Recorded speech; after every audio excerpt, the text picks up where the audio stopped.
నమస్తే, నేను Roja. Welcome to special debate. ఓవైపు అమెరికా, మరోవైపు ఇరాన్, మధ్యలో ఇజ్రాయెల్. మూడు దేశాల మధ్య ఉద్రిక్తతలు రోజు రోజుకు పెరిగిపోతున్నాయి. ఎప్పుడు ఏం జరుగుతుందో చెప్పలేని పరిస్థితి నెలకొంది. అత్యంత శక్తివంతమైన యుద్ధ నౌకలను టెహ్రాన్ దిశగా అగ్రరాజ్యం తరలిస్తోంది. దేనికైనా సిద్ధం అంటోంది ఇరాన్, తగ్గేదేలే అంటోంది అమెరికా. మధ్యప్రాచ్యంలో మళ్లీ యుద్ధం మొదలవుతుందా? యుద్ధం వస్తే చమురు ధరల పరిస్థితి ఏంటి?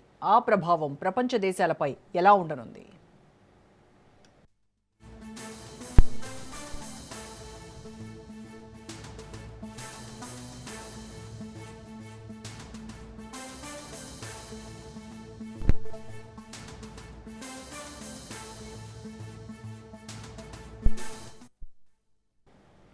వాషింగ్టన్, టెహరాన్ మధ్య తీవ్ర ఉద్రిక్త పరిస్థితులు నెలకొన్నాయి. ఇరాన్ సుప్రీం లీడర్ ఖమేనీ ఎవరికీ తెలియకుండా రహస్యంగా తలదాచుకుంటున్నారు. అమెరికా శాటిలైట్స్ సైతం కనిపెట్టకుండా ప్రత్యేకమైన బంకర్స్లో ఆయన ఉన్నట్టు సమాచారం. అయితే 37 ఏళ్లుగా ఉన్న ఓ రికార్డును ఖమేనీ బ్రేక్ చేశారు. ఫిబ్రవరి 8న ఎయిర్ ఫోర్స్ కమాండర్లతో ఏటా ఆయన భేటీ అవుతుంటారు. ఈసారి ఆ సమావేశంలో ఖమేనీ పాల్గొనలేదని ఇరాన్ ఇంటర్నేషనల్ వెల్లడించింది.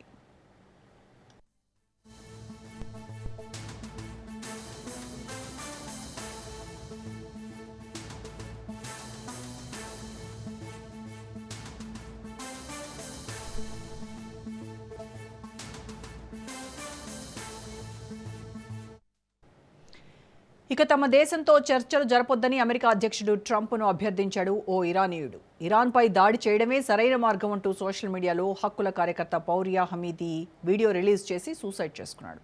10 నిమిషాల వీడియోలో అమెరికాకు అనేక విజ్ఞప్తులు చేశాడు హమీదీ.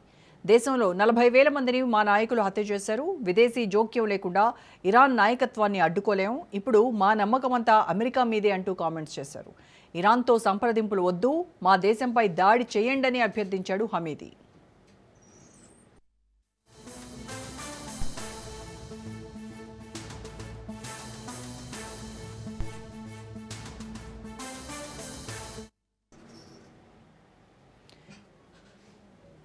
మరోవైపు యురేనియం శుద్ధి ప్రక్రియను ఎట్టి పరిస్థితుల్లో నిలిపేది లేదని ఇరాన్ విదేశాంగ శాఖ మంత్రి అబ్బాస్ అరాగ్చి స్పష్టం చేశారు. దేశ సార్వభౌమాధికారం విషయంలో రాజీ పడేది లేదన్నారు. ఇప్పటికే యుద్ధ నౌక యుఎస్ఎస్ అబ్రహం లింకన్ను అరేబియా సముద్రంలో మోహరించింది అమెరికా.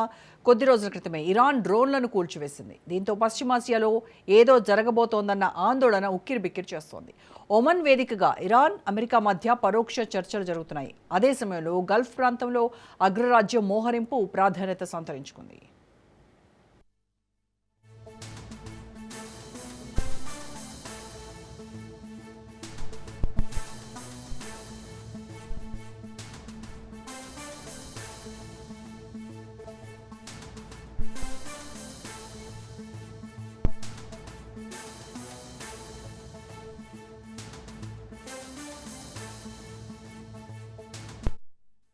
రైట్, మధ్యప్రాచ్యంలో మళ్ళీ యుద్ధం రాబోతోందా అనేటువంటిది ఆందోళన అయితే ప్రపంచవ్యాప్తంగా నెలకొంది. రైట్, ఏం జరగబోతోంది ఇవాళ డిబేట్లో మాట్లాడదాం. పార్టిసిపేట్ చేస్తున్నారు senior journalist and senior analyst Bandaru Rammohan Rao గారు. నమస్కారం అండి రామ్మోహన్ రావు గారు.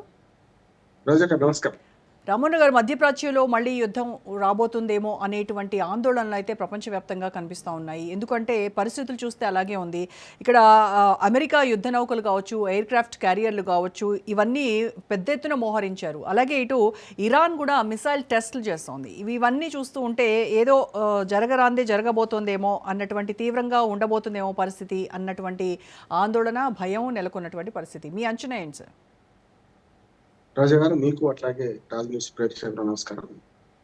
మధ్యప్రాచ్యంలో ఈ ట్రంప్ రెండవసారి ఎన్నికైన తర్వాత మరింత ఉద్రిక్తతలు దాటిచ్చిందో అని చెప్పాలంటే, అంటే ఇజ్రాయెల్ హమాస్ యుద్ధం, అట్లాగే గాజా మీద దాడులు, అట్లాగే మొత్తం మీద ప్రపంచవ్యాప్తంగా అంతర్యుద్ధాలు, మనకు బహిర్ యుద్ధాలు రెండు జరుగుతున్నాయి, ఆర్థిక యుద్ధాలు జరుగుతున్నాయి. ఈ క్రమంలో ఇరాన్ తోని సంబంధాలు ఇప్పటి వరకు నిక్సన్ నుంచి మొదలుకొని ఇప్పటిదాకా దాదాపు 8 మంది అధ్యక్షులు మారితే 8 మంది అధ్యక్షుల కాలంలో లేనంత ఉద్రిక్తతలు ఇప్పుడు నెలకొన్నాయి. ఇదే ట్రంప్ మొదటిసారి 2017 నుంచి 2021 దాకా ఉన్నప్పటికీ కూడా ఉద్రిక్తతలు ఉన్నా కూడా ఇంత లేకుండే మనకు జో బైడెన్ కొంతవరకు తగ్గించగలిగినాడు. కానీ రూపాయికారికి చాలా నష్టం చేశారు ఇరాన్ కు జో బైడెన్ కూడా. అంటే ఇరాన్ కు నష్టం చేసిన వాళ్ళలో జో బైడెన్ కూడా ఉన్నా కూడా ఆయన పైకి కనిపించని ఒక డిప్లొమాట్ ఆయన. కానీ మొదటిసారి ఈ ట్రంప్ ఎన్నికైనప్పటికీ ఇప్పటికీ చూస్తుంటే వరుసగా ఉద్రిక్తతలు మరింత పెరిగినాయి. నేను మొత్తం ఇరాన్ చరిత్ర చూస్తే 89 తర్వాత ఇప్పటివరకు దాదాపు 35 ఏళ్ల తర్వాత మొట్టమొదటిసారి ఇరాన్ అధ్యక్షుడు అలీ ఖుమైనీ సైనిక అధికారులు సమావేశానికి హాజరు కాకపోవడం, అంటే అమెరికా బంకర్లో దాక్కున్న మిమ్మల్ని విడిచిపెట్టేది లేదని హెచ్చరిక చేసిన తర్వాత ఈ 35 ఏళ్లలో మొట్టమొదటిసారి మన సైనిక దళాల సమావేశాలు, ముఖ్యంగా 7th ఫిబ్రవరి దేనికి ప్రతీక చేస్తారంటే 89లో ఆయన ఇస్లామిక్ విప్లవం తర్వాత ఎన్నికైన తర్వాత మన ఆయతుల్లా ఖమేనీ తర్వాత ఈయన అధికారంలోకి వచ్చినప్పటి నుంచి చూసుకుంటే అది పాటిస్తున్నారా, పాటించకపోవడం కూడా చూస్తుంటే అమెరికా భయపడుతున్నారా, లేకుంటే అమెరికా చిక్కకుండా తాను రక్షించుకున్నప్పుడే కదా అమెరికా దాన్ని గట్టిగా పోరాటం చేసేదని ఒక విధంగా మరి వ్యూహాత్మకంగా దాక్కున్నారని వేచి చూడాలి. ఏదైనా సరే గత ఈ సంవత్సరంగా అమెరికా అధ్యక్షుడిగా ప్రమాణ స్వీకారం చేసి ట్రంప్ సరిగ్గా సంవత్సరం అయిపోయింది మన జనవరి 20కి. ఈ అన్ని ఏళ్ళకు జరుగుతున్న పరిణామాలు చూస్తుంటే అమెరికా ఇరాన్ మధ్యన పచ్చగడ్డి వేస్తే భగ్గుమనే పరిస్థితి తయారైంది. అందులో భాగంగానే ఇరాన్ అంతర్యుద్ధానికి కూడా ఓ ట్రంప్ రకంగా ఊతం అవుతున్నారని అనిపిస్తుంది. ఎందుకంటే మన ఇజ్రాయెల్ అట్లాగే మన ఇరాన్ మన యుద్ధాన్ని ఆపే క్రమంలో ఇజ్రాయెల్ మద్దతిస్తూ ఆనే స్వయంగా దిగి బంకర్ల మీద క్షిపణులు పేల్చిన సంఘటన చూసాము. ఇది ట్రంప్ సైన్యం. అప్పుడు కూడా ఆయన చచ్చిపోయాడని కొద్ది రోజులు పుకారు పుట్టింది. తర్వాత చూసుకుంటే ఆయన ఇంకా బతికే ఉన్నాడు అంటున్నారు. అందుకని ఏమంటున్నా అంటే ఏదైనా సరే అమెరికా ఇరాన్ మధ్యన ఇప్పుడు ఉద్రిక్తతలు దేని దారితీస్తాయి. మరి మా అనుభవం ఉంది, అవసరమైతే అణువిచ్ఛితికి పాల్పడతామని చెప్పి ఇరాన్ ప్రకటించడం, దానికి ప్రతిగా అమెరికా ఇరాన్ ఒంటరి చేద్దామని ప్రయత్నం చేస్తే మొన్ననే చూసాం కదా మనం. అమెరికా ఇరాన్ వ్యతిరేకంగా, ఇరాన్ లోని అంతర్యుద్ధానికి వ్యతిరేకంగా, అంతర్యుద్ధంలో జరుగుతున్న మానవహానికి వ్యతిరేకంగా చేసిన తీర్మానానికి మన భారత్ వ్యతిరేకంగా మనం ఓటేసాం చూసినాం. అందుకని ఇవన్నీ మధ్యప్రాచ్యంలో ఉద్రిక్తతలకు ఇప్పుడు అగ్నికి ఆజ్యం తోడైన. సార్, ఈ మధ్యప్రాచ్యంలో ఈ వివాదాలు 1979 ఇరాన్ విప్లవం నుంచి మొదలైనాయి. అప్పటి నుంచి చూస్తే 2015 JCPOA ఒప్పందం ట్రంప్ 2018లో రద్దు చేసుకునేంత వరకు కనుక చూస్తే అసలు మొత్తం ఈ ఉద్రిక్తతలు ఎలా, వీటికి మూలాలు ఏంటంటారు? అసలు మొట్టమొదటి అణు శక్తిని రకంగా అణు విజ్ఞానాన్ని ఇరాన్కి అందించే క్రమంలో దోహదం చేసింది అమెరికా కదా. అంటే అటు ఇరాన్ మనకు సోవియట్ రష్యా సరిహద్దులో ఉన్న అమెరికా కనుక ఇరాన్ కనుక ఇరాన్ ను మచ్చిక చేసుకుంటే సోవియట్ రష్యాకు మీరు దెబ్బతీయొచ్చు అనే ఉద్దేశంగానే అసలు అణు విజ్ఞానం మెల్లగా అందించింది అమెరికానే కదా అంటున్నాను. ఆయన నిక్సన్ కాలంలో చూసినా, ఆ తర్వాత చూసినా కూడా మీరు ఇరాన్ ఈ పార్టీ అణు విజ్ఞానాన్ని సాధించుకుందంటే అమెరికా మద్దతు వల్ల వచ్చింది అంటున్నాడు. అందుకని అమెరికా దుశ్చేష్ట వల్ల, అంటే ఒకసారి మిత్రుడు ఒకసారి శత్రువులు కావడం వల్ల జరుగుతున్న క్రమంలో చూడొచ్చు మనం. అందుకని మొట్టమొదటి ఆయతుల్లా ఖమేనీ వ్యతిరేకంగా ఇది మన అంతకన్నా ఆయతుల్లా ఖమేనీ కన్నా ముందు షా ఉండే మనకి. షాను పూర్తిగా అమెరికా రక్షించుకునేది. అసలు చెప్పాలంటే షా ప్రభుత్వం అంతా అమెరికాకు అనుకునే ఉన్న ప్రభుత్వం చెప్పొచ్చు. యువత మన ఇరాన్ లోని చాలా మంది సాంప్రదాయ ముస్లిం వాదులు అందరూ కూడా వ్యతిరేకించి షాను తరిమి కొడితే షాను రక్షించిన అమెరికాకు వ్యతిరేకంగా కూడా అమెరికా, నాకు అప్పుడు బాగా గుర్తు, నాకు యువకుడిని అమెరికా రాయబార కార్యాలయాన్ని పూర్తిగా దిగ్బంధించి షా మనకు ఆయతుల్లా ఖమేనీ మద్దతుతోనే మొత్తం ఆందోళనకారుడు 444 రోజులు మొత్తం అమెరికా రాయబార కార్యాలయ సిబ్బందిని బంధించారు రోజుగా. అప్పుడు చూస్తాం. అంటే మనకి చెప్పండి, 444 రోజులు అంటే ఆల్మోస్ట్ ఒక 1.5 year వాళ్ళు బంధించి ఉంచుకున్నారు. ఆ తర్వాత ఉద్రిక్తతలు చల్లబడ్డాక వాళ్ళ సిబ్బందిని విడుదల చేశారు. అప్పుడు చూస్తున్నాం. అంటే మీరు అన్నట్టు 79 ఇరాన్ విప్లవం తర్వాత, అంటే షాను గద్దెదించి ఆయతుల్లా ఖమేనీ వచ్చేదాకా, ఆ తర్వాత 10 ఏళ్లకు ఆయతుల్లా ఖమేనీని చనిపోయిన తర్వాత ఇటు పక్కన మరి అలీ ఖమేనీ వచ్చి కూడా దాదాపు 35 ఏళ్ళు అవుతుంది. ఈ 35 ఏళ్లలో కూడా అనేక మార్పులు చోటు చేసుకున్నా కూడా అమెరికా ఇరాన్ మధ్య ఉద్రిక్తత మాత్రం ఏమైనా తగ్గడం లేదు. ఇప్పుడు పీక్ లెవెల్కి చేరుకుంటాయంట. ఇప్పుడు అగ్నిపర్వతం మండుతున్నది వేరు, బయటకు లావా విదజల్లింది వేరు. అట్లా జరుగుతుంది. అగ్నిపర్వతం లాంటి ఇరాన్ అమెరికా సంబంధాలు ఇప్పుడు పేలిని, బయటకు లావా విదజల్లుతుంది. పొగ కాదు, ఇప్పుడు కొత్త లావానే కిందికి పడుతుందని అనొచ్చు. ఒక ఉదాహరణ చెప్పాలంటే, పోల్చాలంటే అట్లా చేయొచ్చు అంటున్నాను నేనైతే. ఇప్పుడు అమెరికా భయానికి బంకర్లు దాటుతున్నాడా, వ్యూహాత్మకంగా ఈయన చేసే పని ఏదైతే అమెరికా సైన్యం చిక్కకుండా సైన్యం తన సన్నద్ధత తాను ఉంటుందని చెప్తున్నారా? ఒక దశలో మనం అమెరికా ప్రకటించింది ఏంటంటే అలీ ఖమేనీని చంపేశాం, అయిపోయింది లేదని కూడా మాట్లాడిన సందర్భం. అందుకనే ఇవన్నీ పుకార్లను తేలడానికి మళ్ళీ ఒకసారి ప్రత్యక్షమైండు.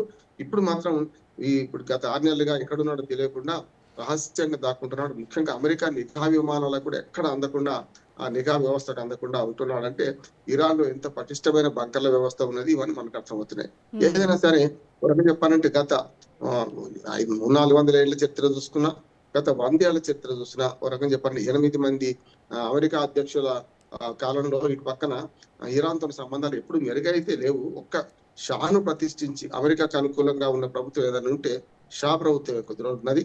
ఆ 10 ఏళ్లలో చాలా విధ్వంసం జరిగిందని, అమెరికా ఇరాన్ మీద పెత్తనం చేసే ప్రయత్నం చేసిందని, అక్కడి యువత తిరగబడి షాను దించేసేదాకా, షాను దించేసే క్రమంలో కూడా ఆ ఉద్యమాన్ని మనకు వ్యతిరేకిస్తూ అమెరికా కూడా చాలా దమననీతి ప్రయోగించింది షా ద్వారా కూడా. అందుకనే అయాతుల్లా ఖమేనీ వచ్చేదాకా షా ప్రభుత్వం ఉంది కనుక షా ప్రభుత్వానికి పూర్తిగా రక్షణ ఇచ్చింది అమెరికా కదా.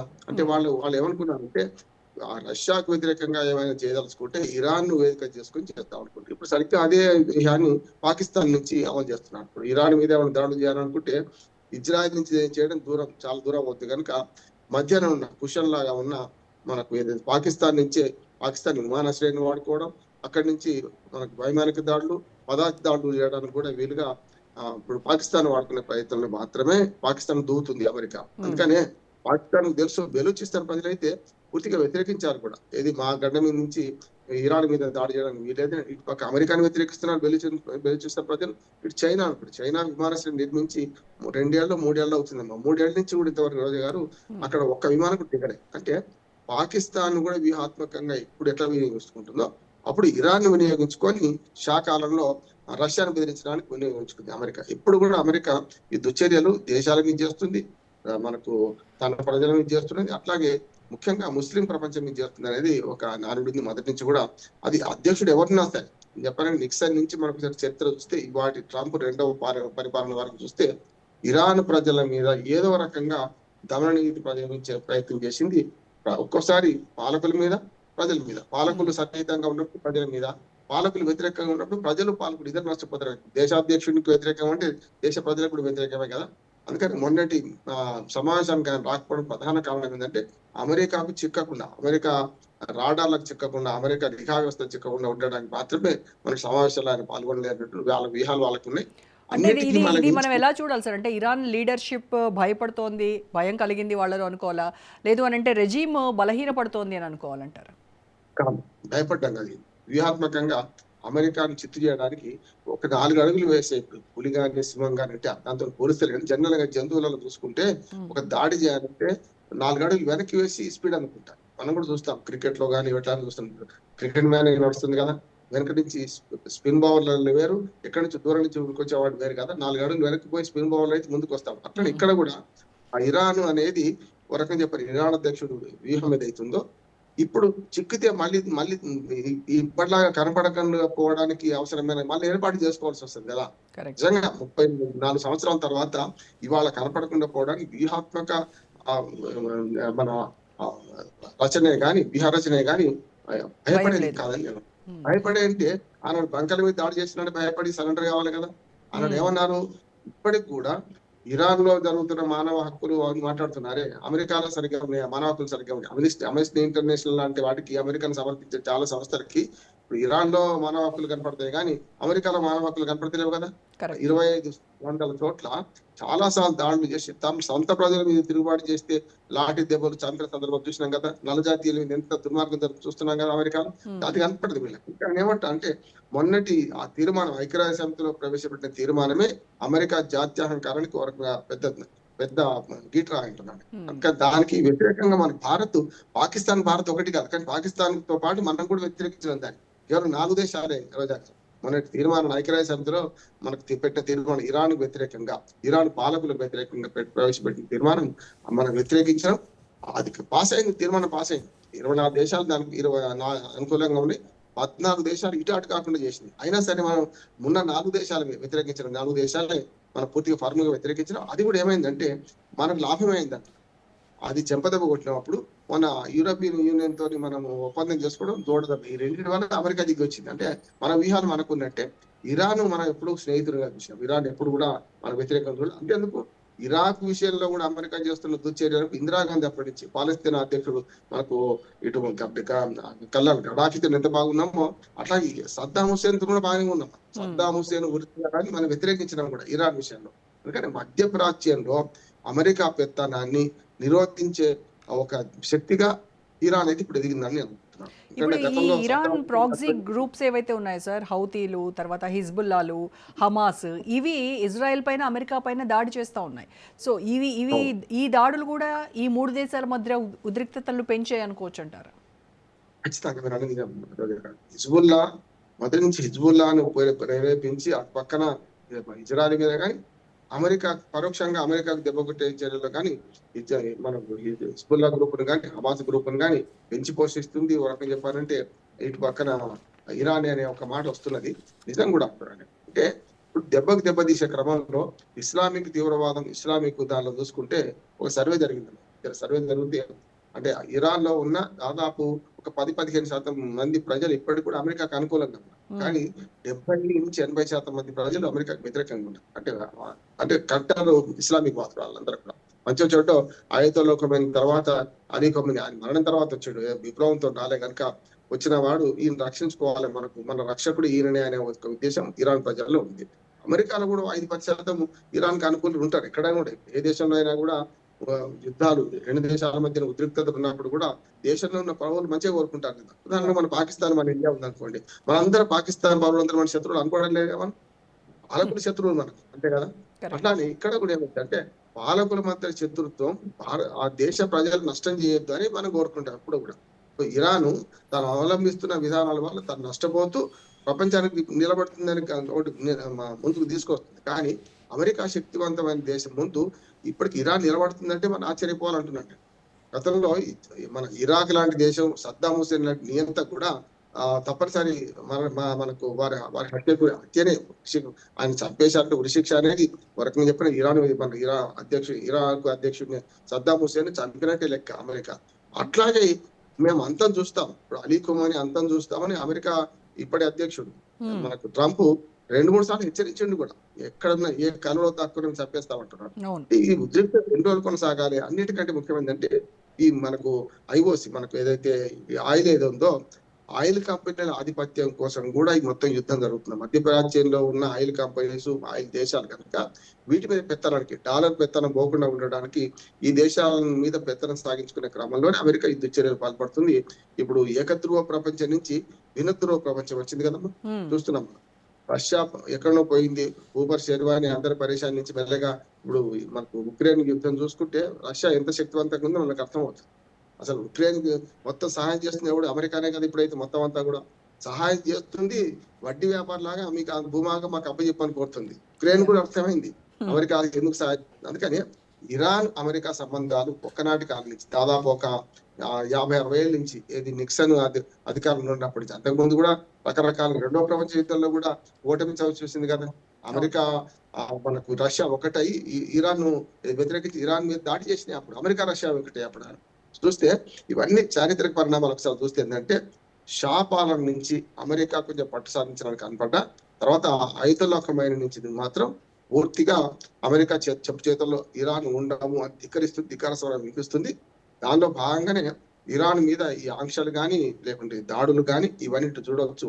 ఇప్పుడు రీసెంట్ చూసుకుంటే మధ్యధరా సముద్రంలో కానీ లేకపోతే మధ్యప్రాచ్యంలో ఉన్న సముద్ర జలాల్లో ఇప్పటికే నౌకలు అమెరికా నౌకలు మోహరించినాయి.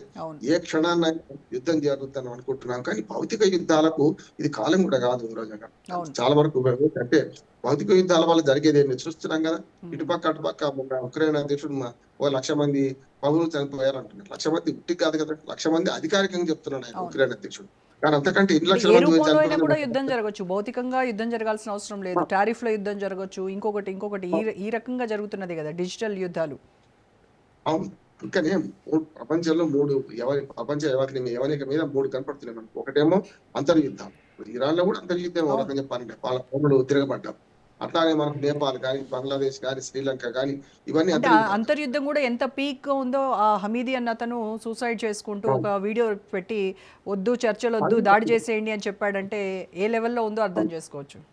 అవును, ఎంత తీవ్రంగా రాసిండు ఆ లేఖ అంటే ఈ ఇరాన్ అధ్యక్షుడిని చంపేయండి, మీరు దాడి చేయండి, ఇంక చర్చలు ఏమింది, శశిభూషణ్ అవసరం లేదని చెప్పి చనిపోతూ అమెరికా ప్రెసిడెంట్ ఉత్తరం రాసిందంటే అర్థం చేసుకోవచ్చు. అందుకనే అక్కడ కూడా ఉన్నారు, ఇరాన్ లో అందరు కూడా మన అలీ ఖొమైనీని సమర్థించే వాళ్ళు లేకపోవచ్చు. 10% మంది వ్యతిరేక ఉండొచ్చు, ఇంకో 10% మంది గుమ్మరంగా, అంటే పైకి వ్యతిరేకత కనపడితే మరి చంపేస్తారని భయం కూడా వాళ్ళకి ఉంటది కనుక ఎప్పుడు నియంత్రణకు వ్యతిరేకత వెంటనే బయటపడదు రోజా గారు. ఎప్పుడు కూడా హిట్లర్ చూడండి, హిట్లర్ని ఎవరు చంపారు? ఆయన చనిపోయాడు. ప్రపంచానికి గెలిచిన హిట్లర్ని ఏం చేసి అదే జాత్యాంకార ఆ ధోరణితోనే ఆయన చనిపోయాడు కదా, వాళ్ళందరూ తిరగబడ్డారు కదా.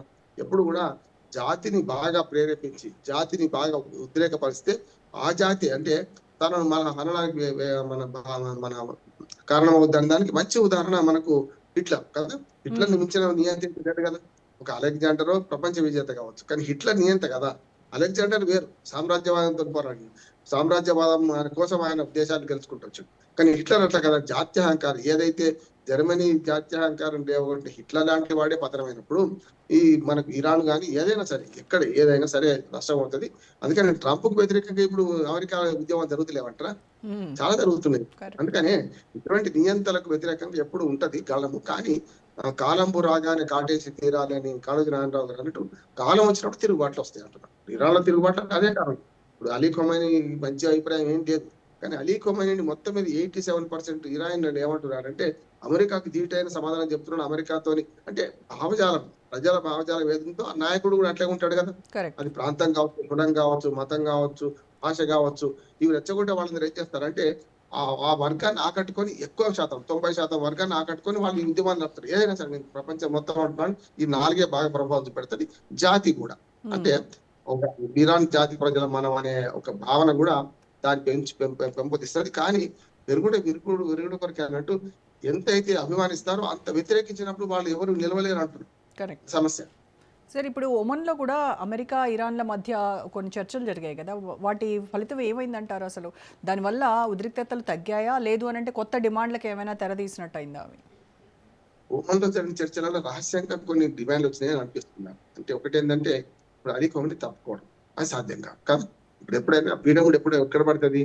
ఉక్రెయిన్ రష్యా దానిలో కూడా 20 సూత్రాల పథకంలో రెండిట్లనే పీడముడి పడ్డది కదా. అంటే అమెరికా కోరికనేమో అక్కడ దాన్ని ఉక్రెయిన్ భూభాగాన్ని తీసుకోవడం కోసం, అంటే దాని పోలిక చెప్తున్నాడు. అంటే మొత్తం 18 సూత్రాలు ఆమోదించిన తర్వాత ఉక్రెయిన్ అధ్యక్షుడు రెండింటినీ వ్యతిరేకించాడు కదా. ఒకటేమో సోవియట్ రష్యా తమ ఆక్రమించుకున్న భూభాగాన్ని తిరిగి ఇవ్వమంటుంది కనుక అది కావాలని కోరిండు. రెండోది అమెరికా తనకు ఇచ్చిన ప్రతిఫలంగా ఆయుధాలు సప్లై చేసిన ప్రతిఫలంగా అక్కడ కొన్ని గనులు వాటి చెప్పాలి. ఇది రెండింటికి అది పీడపుడి పడ్డది. ఇక్కడ కూడా అంతే అంటారు. మన అలీ ఖొమైనీని దించడం అనే ధ్యేయం పెట్టుకున్నప్పుడు ఈ పీఠముడి అక్కడే పడుతుంది కదా. మీరు ఒమైన్ వేదికగా జరిపిన చర్చల్లో ఆ పాలకుడు ఉండొద్దు అంటున్నాం, అంతే కదా. ఇప్పుడు ఒకనాడు పాలకుడు అంటే అమెరికా చేస్తుందంటే ఏ దేశంలోనే అంతర్గత వ్యవహారాలు జోక్యం చేసుకోవడం, పాలకులను దించడం, ఎక్కించడం లాంటి పని చేస్తుంటుంది.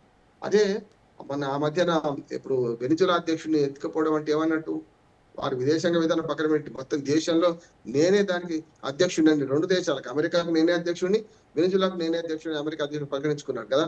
ఇక్కడ కూడా ఏమైందంటే తమ పరిపాలన సుస్థిరం చేసుకోవడానికి మన అలీ ఖొమైనీ ఉన్నన్ని రోజులు సాధ్యం కాదని అమెరికాకు అర్థమైంది కనుక ఆయన దించడం పెట్టుకున్నప్పుడు చర్చలకు సఫలమైంది.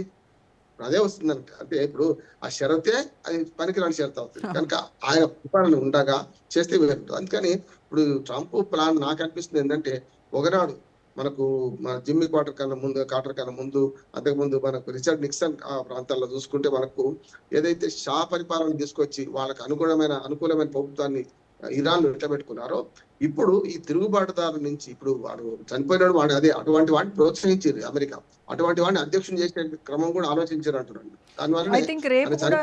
రేపు ఫిబ్రవరి 11th వాషింగ్టన్ లో నెతన్యాహు అండ్ ట్రంప్ కూడా భేటీ అవుతా ఉన్నారు కదా సార్. సో దాంట్లో ఏమైనా చర్చకి ఏ అంశాలు చర్చకు వచ్చేటువంటి అవకాశం ఉందంటారు? ఇద్దరు దుర్మార్గులు కలిసి ఏమవుతామా, ఇంకో దేశం దాడి చేయడం గెట్టా అని ఆలోచన చేస్తారంటున్నాడు. నేను నవ్వుతూ చెప్తున్నాను. ఎందుకంటే ఏమంటాడంటే, ఇద్దరు ఇప్పుడు ఇటు ఇజ్రాయెల్ అమెరికా గ్యారంటీ సామ్రాజ్యవాదంతో పోతున్నది. ఇజ్రాయెల్ అయితే మధ్యప్రాచ్యంలో ఒక పెద్ద కొరకలని కొయ్యగా మారిపోయింది. దూరంగా అట్టిని చూసుకుంటే ముఖ్యంగా ముస్లిం దేశాలకు వ్యతిరేకంగా అసలు ఇజ్రాయెల్ అండలేకపోతే అమెరికా ఇన్ని రోజులు ఈ ముస్లిం దేశాలకు వ్యతిరేకంగా ఇంత పోరాటం జరపలేకపోయింది అంటున్నాను. ఎందుకంటే ఇజ్రాయెల్ మొత్తం ఆయుధ సంపత్తి అంతా అమెరికాని ఇస్తుంది కదా. అక్కడి నుంచే పోరాటం చేస్తుంది కదా, ఎవరి మీద దాడి చేయాలని అక్కడి నుంచి చేస్తుంది కదా. అందుకనే ఇజ్రాయెల్ నుంచి ఇరాన్ దూరం కనుక పక్క దేశాల మీద దాడి చేయగలిగిన ఇప్పుడు పాలస్తీనా, గాజా ఇవన్నీ చేయగలిగిన. కానీ ఇక్కడికి వచ్చేకల్లా ఇరాన్ మీద దాడి చేయాలంటే దూరమైన 3000 కిలోమీటర్ల దూరంలో కూడా దాడి చేయగలుగుతుందంటే అమెరికా ఇచ్చిన సహాయంతోనే కదా ఇజ్రాయెల్. కానీ వాళ్ళు ఇద్దరు ఏం చేస్తారంటే, ఇద్దరు వీళ్ళని కలిసింది అనుకోండి, ఎవరిని ఇదేమని చూస్తారు, అంతకని లేదు. అక్కడ శాంతి చర్చ జరుగుతుందని నేను అనుకోవట్లేదు. ఇప్పుడు 2 సింహాలు కలిసి ఎవరిని తిందాం అనుకుంటే 2 సింహాలు కలిసి మాట్లాడుకో, సింహం పులి అనుకోండి, ఏదైనా సరే ఇంకోటి దాడి చేద్దామని ఆలోచన చేస్తే తప్ప ఇంకోటి ఏం కాదు కదా. ఒక నక్క పులి కలిస్తే ఇంకో రకంగా ఉంటుంది. అట్లా జరుగుతుంది ఇప్పుడు. అందుకని అంటే ఒకవేళ ట్రంప్ ఇరాన్తో కనుక డీల్ చేస్తే మళ్ళీ ఇజ్రాయెల్ ఒంటరిగా దాడి చేస్తుందంటారా? సాహసం చేయదు. నా ఉద్దేశం ఏంటంటే ఇజ్రాయెల్ అమెరికా అండ లేకుండా ఏ చర్య మొదలు పెట్టారు. కాకపోతే ఇజ్రాయెల్ భుజం మీద తుపాకి పెట్టి అమెరికా గెలుస్తుంది. మన అదే జరిగింది కదా. అమెరికా ప్రత్యక్ష యుద్ధంలో ఇంతవరకు ఇరాన్ మీద ఎప్పుడు పాల్గొనలేదు. షాను ప్రతిష్ఠించినప్పుడు కూడా డైరెక్ట్ యుద్ధం ఎప్పుడు అమెరికా ఇరాన్ తో చేయలేదు. ఎప్పుడు కూడా ఇజ్రాయెల్ తో చేయించింది, లేకుంటే ఇతర దేశాలతో చేయించింది. కానీ ఇప్పుడు కూడా ఏమంటున్నారంటే, ఒకవేళ ఏమైనా చేయదలుచుకుంటే మొన్ననే ప్రత్యక్ష యుద్ధంలో పాల్గొన్నట్లేక అమెరికా మన క్షిపణులు ఇరాన్ మీద డైరెక్ట్ దాడి. ఇజ్రాయెల్ కూడా ఖబర్ లేదు. మీరు చూడండి, మొన్నటి దాడిలో చూస్తే ఇజ్రాయెల్ కూడా తెలియదు అసలు సంగతి. ఇజ్రాయెల్ అధ్యక్షుడికి నెతన్యాహు కూడా తెలియకుండా మొన్న బంకర్ల మీద దాడి చేసింది. అది అనుకోకుండా. అంటే ట్రంప్ ఎప్పుడు కూడా వ్యూహాత్మకంగా ఏం చేస్తున్నాడంటే, ఓ మాట అంటాడు, మళ్ళీ వెనక్కి తీసుకుంటాడు, యూటర్న్ తీసుకుంటాడు. ఇక పోయింట్రా అనుకున్నప్పుడు మళ్ళీ ముందుకు వస్తాడు. చూస్తుంటాం మనం. క్రికెట్ బౌలింగ్ లో కదా, బంతి వేసినట్టు అంటే ముందుకు వచ్చి మళ్ళీ వెనక్కిపోతారు చూడండి, ఒక్కోసారి కలవకపోతే. అట్లానే ఇక్కడ కూడా ఏమైందంటే, అమెరికా అధ్యక్షుడు ట్రంప్ ఇప్పుడు 1 year గా చేస్తున్న పని ఏంటంటే, ఒక మాట విడుస్తాడు, ఓ ఫీలర్ వదులుతాడు. వదిలిన తర్వాత దాని రెఫర్కేషన్స్ ఎట్లా ఉంటాయని చూస్తాడు. చూసి దాన్ని బట్టి మళ్ళీ పూర్తిగా వెనక్కి తీసుకుంటాడు. అంటే యూటర్న్ అంటే మీకు తెలుసు కదా, యూటర్న్ అంటే పూర్తిగా వెనక్కి తీసుకుంటాడు. ఎట్లా ముందుకు వస్తాడో వెనక్కి పోవడమే చేసి ఆలోచన మళ్ళీ వెనక్కి దాడి చేస్తాడు తిరిగి. అదే అన్నట్టు. అంటే ఒక రకంగా మనకు గెరిల్లా దాడులు అంట దీన్ని. అట్లాంటి దాడి మాటల దాడి చేస్తారు అనమాట, తర్వాత దాడి చేస్తారు. అందుకని నెతన్యాహు కూడా ఆశ్చర్యపోయిండు. అమెరికా బాంబర్లు, క్షిపణులు ఈ ఇరాన్ భూభాగంలో డైరెక్ట్ యుద్ధం చేసింది కదా వాళ్ళైతే అప్పుడైతే. కనుక అది కూడా ఏం చేయలేకపోయింది వాళ్ళు. అంటే చేయడంలో ఉద్దేశం రాజు గారు ఎట్లా అంటే, అలీ ఖొమైనీ చంపడమే. వాళ్ళు ఇంకో ఏం చేద్దాం అనుకోలే వాళ్ళు. అలీ ఖొమైనీ చంపడం. అంతకుముందు దాడులు చేసిన దాని మాత్రం ఇరాన్ అణుస్థావరాల మీద దెబ్బతీయడం. అయితే ఏమైంది, అణుస్థావరాల మీద దెబ్బతీయలేకపోయింది. చూడండి, మీరు అణుస్థావరాలు ధ్వంసం చేసినాం అన్నాం, కానీ అణుస్థావరాలు సేఫ్ గా ఉన్నాయని మళ్ళీ వార్తలు వాళ్ళే చెప్తారు, వాళ్ళే చెప్తున్నారు. వాళ్ళే ధ్వంసం చేసిన చెప్పారు, వాళ్ళే కాలేదు. సార్, అయితే ఫైనల్ గా చమురు ధరలు ఎంత వరకు పెరుగుతాయి అనేది కూడా మొత్తం ప్రపంచవ్యాప్తంగా ఒక ఆందోళన అయితే ఉంది. ఎందుకంటే స్ట్రైట్ ఆఫ్ హార్మోజ్ ని వాళ్ళు క్లోజ్ చేస్తాము అని ఇరాన్ వార్నింగ్ ఇస్తా ఉంది. సో ఈ నేపథ్యంలో యుద్ధం అంటూ జరిగితే ఈ ఫ్యూయల్ ప్రైజెస్ పరిస్థితి ఏంటంటారు? జలసంధిని మూసేస్తే ఖచ్చితంగా చుట్టూ తిరిగిపోవాల్సి వస్తుంది కదా. దానివల్ల రవాణా ఖర్చులు పెరుగుతాయి. దానివల్ల ఖచ్చితంగా చమురు ధరలు పెరుగుతాయి కాదట్లేదు. ఒక రాచమార్గం ఉండి విడిచిపెట్టేదాన్ని విడిచిపెడితే, ఇప్పుడు పనామా కాలువ కానీ, ఇప్పుడు పాక్ జలసంధి కానీ, ఇటువంటివి చాలా కీలకమైనవి, ప్రపంచంలో చాలా కీలకమైనవి. వరకు చెప్పాలంటే ఇంకో సంధి కూడా ఇద్దాం అనుకుంటే మనకు చరిత్ర పురాణానికి జ్ఞాపకం వచ్చి మనకు శ్రీలంక భారత్ మధ్యన కూడా చేద్దామని ప్రయత్నం చేస్తే కాలేదు. ఎందుకంటే నౌకలు చుట్టూ తిరిగి. ఇక్కడ కూడా అంతే అంటున్నాడు. మీరన్నా చమురు ధరలు పెరుగుతాయి. పెరిగే క్రమంలో తట్టుకోవడానికి కూడా అందరు సిద్ధమైన. ఎందుకంటే ప్రత్యామ్నాయ ఇంధన వనరులు ఇప్పటికి కూడా ఎంత కనుక్కున్నా అది ఖరీదైంది. చూస్తున్నాం కదా మనం. ఇప్పుడు మొత్తం డీజిల్, పెట్రోల్ లేకుంటే చమురు ఉత్పత్తులకు ప్రత్యామ్నాయంగా అనేక రకాల విండ్ పవర్ కానీ, మనకు సన్ పవర్ కానీ ఇవన్నీ అనుకుంటున్నాం. కానీ అవి సక్సెస్ కాలేదు. సక్సెస్ కాకపోవడానికి కూడా కారణం ఉంది. అంటే అవి అమ్ముకునే దేశాలు ఒకటి, రెండవది దానికి తయారైన కార్లు కానీ, ఇప్పుడు ఈవీ వెహికల్స్ ఎందుకు వస్తలేవు ఇంత తీవ్రంగా అంటే, ఏదైతే తయారై ఉన్నారో కంపెనీలు కూడా ఆపుతారు కావాలండి. దేశాలు కూడా ఈ చమురును వాడుకున్నంత తవ్వేదాకా ఆపుతారు. అమెరికా కూడా తన చమురు నిల్వలు కాపాడుకుంటూ ఈ మధ్య ప్రాచ్యంలో ఉన్న చమురు నిల్వలు అయిపోయేదాకా వస్తున్నట్టు.